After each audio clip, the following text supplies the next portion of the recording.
আসসালামু আলাইকুম রহমতুল্লাহি বারাকাতুহু। তো আজকে আমি আপনাদেরকে দেখাবো নতুন সাইটে আপনারা কীভাবে টাকা অ্যাড করবেন, সেটা আজকে আমি আপনাদেরকে দেখাবো। তো শুরুতে একটা লিঙ্ক দেওয়া হবে আপনাদেরকে। হ্যাঁ, ওই লিঙ্কে ক্লিক করবেন। ক্লিক করার পরে এমন একটা অপশান আসবে।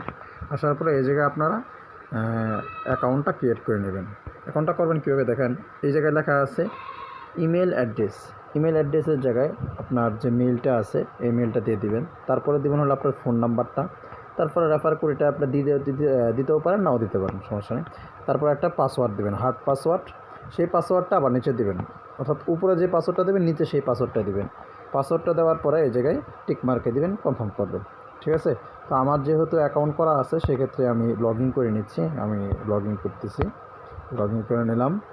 তারপরে দেখেন এই জায়গায় আপনার মেল দেওয়া আছে, এই জায়গায় আপনার প্রাইস দেওয়া আছে, একটা প্রাইস কত টাকা, একটা কত টাকা স্টকে, মানে কতটা স্টকে আছে এবং কি একটা সময় কতক্ষণ সময় বা ডিটেলস এই জায়গায় সব কিছু দেওয়া আছে। হ্যাঁ, তো আপনার কিনবেন কীভাবে সেটা আমি দেখাবো।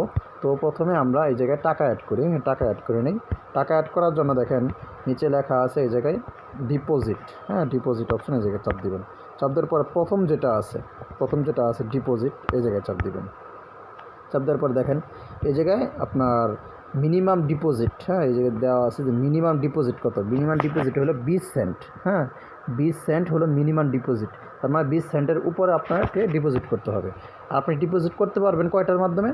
বাইন্যান্সের মাধ্যমে, বিকাশের মাধ্যমে, রকেটের মাধ্যমে, আর একটা মাস্টার কার্ডের মাধ্যমে। আপনি এই তিনটার মাধ্যমে আপনি ডিপোজিট করতে পারবেন। আরেকটা বিষয় হলো এই সাপোর্ট সেন্টার যেটা আছে এই জায়গায় যুক্ত হয়ে নেবেন। এই জায়গায় যুক্ত হয়ে আপনারা এই জায়গায় সকল আপডেট পাবেন আর কি। তো যাই হোক, তো আমার যেহেতু বিকাশে ব্যালেন্স আছে আমি বিকাশ থেকে নিব। তো শুরুতে কী করবেন, শুরুতে দেখেন উপরে লেখা আছে ইন্টার ইউর ডিপোজিট অ্যামাউন্ট, মানে আপনি কত টাকা ডিপোজিট করতে চাচ্ছেন এটা এই জায়গায় দিতে বলতেছে। তো আমি এই জায়গায় ডিপোজিট করব আপনার 50 সেন্ট বা 40 সেন্ট। হ্যাঁ, 40 সেন্ট আমি ডিপোজিট করব। তাহলে কী করব, আমি প্রথমে লিখবো হলো 0, তারপর আপনার একটা ডট দিব, তারপরে আমি দেবো হলো 40। হ্যাঁ, আচ্ছা আমি 50 সেন্ট দিই, 50 সেন্ট এই দিলাম। দেওয়ার পর আমি কিসের মাধ্যমে করবো, আমি করবো হলো বিকাশের মাধ্যমে। তো আমি বিকাশটা সিলেক্ট করে দিলাম। সিলেক্ট করার পরে দেখেন নিচে লেখা আছে এই চাপ দিবেন, প্রসিড টু পেমেন্ট, এই জায়গায় চাপ দিবেন। চাপ দেওয়ার পরে দেখেন এই জায়গায় আপনার নাম্বার দেওয়া আছে। দেখেন এই জায়গায় নাম্বার দেওয়া আছে। দেখেন এই যে নাম্বার দেওয়া আছে, এই নাম্বার দেওয়া আছে, এই নাম্বারটা কপি করে এই নাম্বারে আপনার সেন্ড মানি করতে বলছে, লেখা আছে সেন্ড মানি করবেন। আপনি যদি বাটন ফোন দিয়ে করেন, হ্যাঁ, তার জন্য এই যে বাটন বলতে ডায়াল যদি করেন, ডায়াল দিয়ে করলে আপনার এই জায়গায় ডায়াল করে দেখে দিয়েছে এটা। আর যদি আপনি বিকাশে দেন তাহলে এটা কপি দিয়ে সেন্ড মানি করে দেবেন। ঠিক আছে। আচ্ছা, আর আপনি কত টাকা অ্যামাউন্ট, হ্যাঁ, এটা এই জায়গায় দেওয়া আছে। কি আপনার সম্পূর্ণ জিনিস এই জায়গায় বলে দিছে কী করা লাগবে। তো প্রথমে আপনার কী করা লাগবে, প্রথমে আপনার এই যে নাম্বারটা যে দিছে, এই নাম্বারটা কপি করতে হবে। কপি করার পরে এই নাম্বারে টাকা পাঠানোর পরে যে ট্রানজ্যাকশন আইডিটা আছে ওই ট্রানজ্যাকশন আইডি এনে এই জায়গায় দেওয়া লাগবে। ঠিক আছে। তো যাই হোক, তাহলে এখন আমি কাজটা করি। হ্যাঁ, তাহলে আমি এই জায়গায় নাম্বারটা কপি করে ফেললাম। কপি করার পরে আমার যে বিকাশ আছে আমি বিকাশে প্রবেশ করলাম। ঠিক আছে। আপনার বিকাশের পিন নাম্বার দিয়ে আপনি এই জায়গায় প্রবেশ করেন। প্রবেশ করার পরে দেখেন এই জায়গায় লেখা আছে সেন্ড মানি। হ্যাঁ, সেন্ড মানি এই জায়গায় চাপ দিবেন। এই জায়গায় চাপ দেওয়ার পরে উপরে দেখেন লেখা আছে আপনার নাম্বার। হ্যাঁ, এই জায়গায় নাম্বার লেখা আছে, এই জায়গায় চাপ দিবেন। এই জায়গায় চাপ দেওয়ার পরে আপনার যে নাম্বারটা কপি করছেন এই জায়গাটা দিয়ে দিবেন। দেওয়ার পরে ট্যাপ করুন, এই জায়গায় দিবেন। এই জায়গায় দিলাম।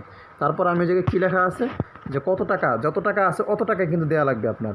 এই জায়গায় 63 টাকা 50 পয়সা। হ্যাঁ, 63 টাকায় কিন্তু আপনার দেওয়া লাগবে। এই জায়গায় কিন্তু কম দেওয়া যাবে না। 63 টাকা আছে, 63 টাকায় আপনাকে দেওয়া লাগবে এবং কি আপনার ধরা লাগবে। তো এখন আমি এই জায়গায় 63 টাকা লিখব, 63 টাকা। আচ্ছা, তারপর আমি সামনে দিলাম। তারপর এখন আপনার পিন নাম্বার দিতে বলতেছে। হ্যাঁ, দেখেন এই জায়গায় আমি আমার টাকাটা পাঠিয়ে দিয়েছি। হ্যাঁ, আমার টাকাটা এই জায়গায় আমি পাঠিয়ে দিয়েছি। পাঠিয়ে দেওয়ার পরে দেখেন এই জায়গায় আমাদের কী বলছে, ট্রানজ্যাকশন আইডি নিতে হবে। হ্যাঁ, তাহলে এই যে দেখেন ট্রানজ্যাকশন আইডি এই জায়গায় দেওয়া আছে। হ্যাঁ, তো এটা কপি করবেন। দেখেন আমি এটা কপি করে নিলাম, শেষ। এখন আপনি সাইডে যাবেন,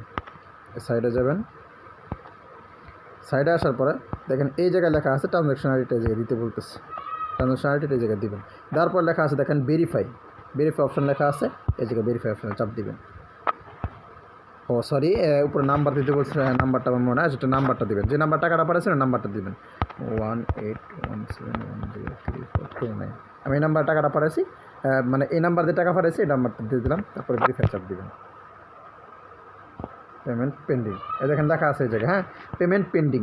তো ওনারা দেখবে, দেখার পর ওনারা সারাসরি দিয়ে দিবে। এই দেখেন ডিপোজিট সাকসেসফুল, এই জায়গায় ডিপোজিট সাকসেসফুল দেখাইছে।